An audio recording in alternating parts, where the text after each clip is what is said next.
மக்களே எங்கிட்ட இப்போ 2 மீன் இருக்கு. கடல் மேலே எவ்வளோ பெரிய மீன் வந்தாலும் பயப்படவே மாட்டோம்.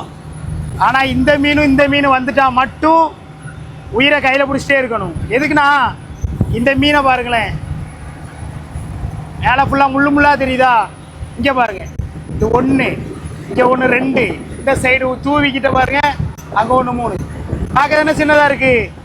இந்த 2 மீனில் உள்ள எந்த பக்கத்தில் உள்ள முள் நம்ம கையில் லேசாக பட்டாலும் அன்னைக்கு ஃபுல்லாக அப்படியே கடுத்துக்கிட்டே இருக்கும். கரையவே ஊசி போடுற வரைக்கும் அந்த கடுப்பு சரியாகவே ஆகாது. அப்படியே கையெல்லாம் ஒரு மாதிரி நம்ம எறும்பு கடிச்சா வீங்கும்ல, அந்த மாதிரி பெருசாக வீங்கிக்கும்.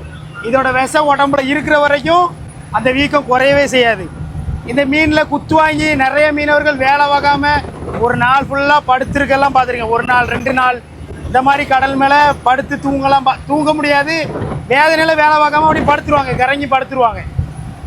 பார்த்தீங்கல்ல, இப்போ இந்த மீனுக்கு பேர் சுங்கா அப்படின்னு நாங்கள் பேர் வச்சுருக்கோம். இந்த மீனுக்கு ஒரு 2-3 பேர் இருக்குது. லைன் ஃபிஷ்ன்னு சொல்லுவாங்க, நான் புளி மீனுன்னு சொல்லுவேன். இங்கே என்ன மீன்?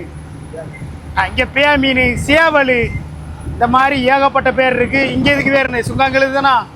இங்கேயும் சுங்காங்கழுது தானே, நம்ம ஊர் சைடுகளே சுங்காங்கழுது தான். 2 பேர் ரொம்ப டேஞ்சரானவன், பார்த்துக்கோங்க.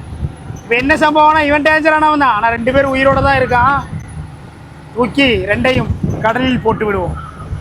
வாங்க வாங்க, பார்த்துக்கோங்க. கடலில் போட போகிறேன், போயிட்டு வாடா. விஷ ஜந்துக்களை காப்பாற்றிய திருச்செந்தூர் மீனவன்னு வரலாறு பேசட்டும். டாடா பாய் மக்களே.